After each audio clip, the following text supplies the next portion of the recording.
What's up, everyone? Welcome to Aftermath TV. Caroline here with Anthony, Jimmy, Nug, and we all know that Money in the Bank is right around the corner, which makes it super fun because after that pay-per-view, we know that there's an opportunity for two superstars to cash it in, which is something we always look forward to. So, guys, I want to know maybe from the past or recent past, what has been your favorite moment when a superstar has cashed it in? Oh, pick one. There's been so many. I know. I think Nug can agree with me on our good friend Dolph Ziggler there the day after WrestleMania, cashing it in New Jersey to one of the biggest reactions ever. One of my favorites was actually Seth Rollins cashing in on Roman Reigns at WrestleMania 31, which was really a surprise. But a personal favorite of mine, of course, I have to go here when Edge cashed in the Money in the Bank briefcase on SmackDown on The Undertaker. Being there as part of it was very special for me, especially since not only was it Edge and Undertaker, but Edge came over from Raw. He was a Raw superstar with the Money in the Bank briefcase, cashed it in on first one. Was that the first cash in? No, but I believe it was the first time. It might have been somebody will correct us for sure, but it might have been the first time that a crossover star did it. Make sure you tweet at Jimmy Korderas. Yes, exactly.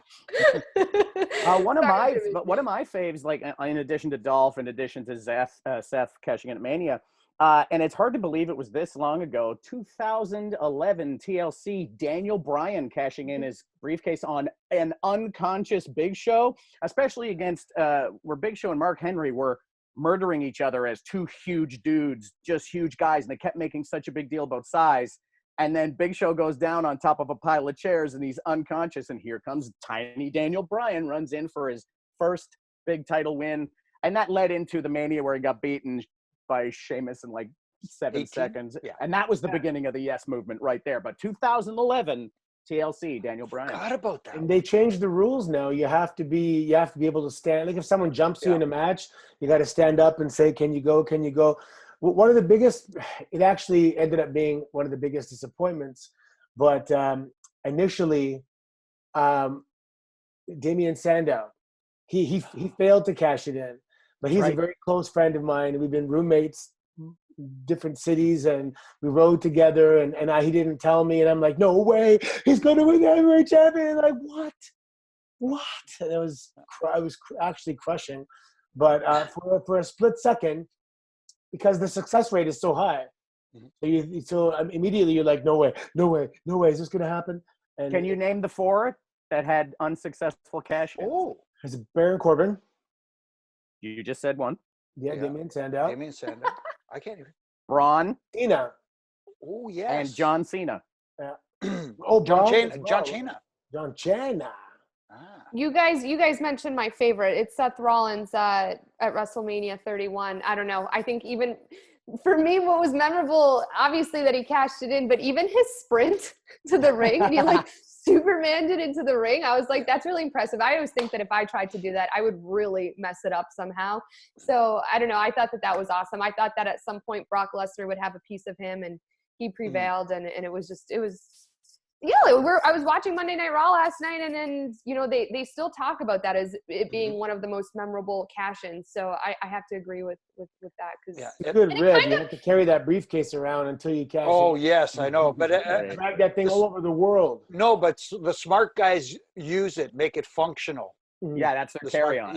Yes. The other thing I always liked was when that case would be defended like a title and the winner of the match would get the briefcase, so that it would change hands a little bit before it got cashed in. That's how Edge got it. That's right. He beat Mr. Kennedy. Kennedy, yes. If you guys could create your own themed pay-per-view, what would it be? Mine would have a written component. I would want to make sure that they could read a book, that my champion be educated in some way. Is it like Shakespeare? Too big? No. That's too much. That's too much for some of them. I think I'd stick around the Gordon Corman, this can't be happening at McDonald Hall kind of area. Oh, interesting. I'm going to go, this is going to surprise a lot of people and maybe even surprise AC over there.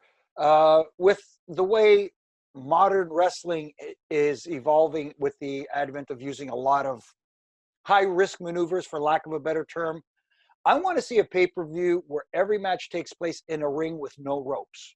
take the ropes down.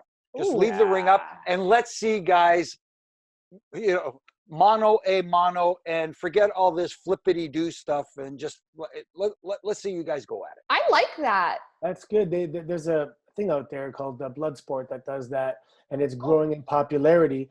Mr. Josh Barnett puts that on, and it's growing and growing, and people love it. People love it because, you stand in the middle of the ring, and you duke it out.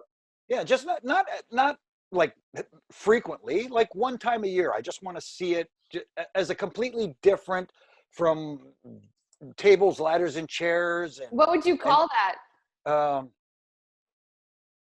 Mano a mano. I don't know. Or how about if they left the ropes but put an electrical current through the ropes? Jesus. So in order to hit the ropes, you're accepting a little bit of a barbed wire. You just gave me a name for my idea. No gimmicks allowed. Wow. There you go. I do miss if I was actually going to plan something, it would be a one-night tournament. Like I loved the old, like WrestleMania 4, the one-night tournament. You got to win at least 3 matches during the night to win the whatever. The original King of the Ring used to be a one-night tournament.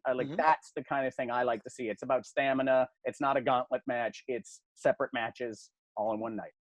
Yeah, especially if you have a pool of 8, because all of a sudden that's round 1 and is 4 matches, and then 2-1. So you have 7 matches, and it's perfect. And if you want to have qualifying matches, qualify to get into the tournament for the pay-per-view. Yes. Yeah. Exactly. Yeah, that's good. I don't know what I would have. I don't know. I have like maybe that. I'm big on dance-offs, so maybe some kind of maybe a slap contest, an arm wrestling match, a bench press contest in the middle of the ring. What's your guys' go-to dance move? Oh my goodness! I'm partial. And everyone has to show the sprinkler. Show it. What? I like the sprinklers pretty good. Little Vogue. I can't do it. This one, the Cabbage Patch, I guess. No, because I'm big on shoulder. I can't do the Running Man on here. It's not working. So. Jimmy knows the Running Man. I do this one a lot. The no. Yeah. And then I do the ooh. There you go. Man, I thought I was such a good dancer. Then I saw this video surface from my cousin's wedding. Oh my God. Isn't it the worst when you see those the next day and you're like, you think you have so much rhythm, and then you look at yourself and you're like, not really. I think with the music being louder, it was better. All right, guys, let us know what your favorite cash-ins are. We want to hear from you. Let us know on Twitter, especially Jimmy, at Jimmy Korderas. Tweet him all the time, because we want to talk to you every Friday. We're live at noon on Sportsnet, YouTube, Facebook, and Twitch. And to be honest, at least for me, it's like the best part of my week. So, get your questions, get your comments, get your thoughts ready, because we'll talk about it. And prediction show this week. So Money in the Bank predictions coming up. And not to sound like Mr. I got to plug this guy, but I have a theory. Yeah, we're all waiting to hear Hamsters on the wheel. Jimmy's hamster's thinking. So man, now I got to come up with a theory? You don't have to. No, it sounds like I do. It sounds like you're making me come up with a theory. The question answer period that we do on the Fridays is becoming one of my favorite things. I really love the direct interaction with the fans. It's awesome. I think that once, all this is over and life goes back to normal, we should keep doing this, because it's been like, Anthony, I totally agree with you. It's been so nice to even like hear people say hello, or, we're tuning in from so-and-so or from, like wherever people are at. And it's just nice. It's so nice to be able to quickly talk and respond to the Aftermath fans, because let's be honest, we've got a really good support system. So it's also nice to know we're not just shouting into a void. Exactly. Yeah. Okay. Well, that's it. That's all I got. You guys have anything else to say? I wore camouflage on TV today. You look like a floating head. It's because you blend in with your forest background. Have you seen all those memes lately with so for example, there's one, Nikki Bella, she's talking to John Cena, and then someone says, why is she staring into that void? Because you can't see him and stuff. Or she's having dinner with John Cena, and it's like, it sucks having dinner by yourself because you can't see him and stuff. Anyway, there's a lot of John Cena, you can't see me memes coming out. So, coronavirus. Oh my God. A lot of time on your hands. Oh, Anthony. Okay, guys, we're going to wrap it up. We'll see you on Friday. Bye. Go to dance move. Go, go, go, go, go, go, go, go, go, go.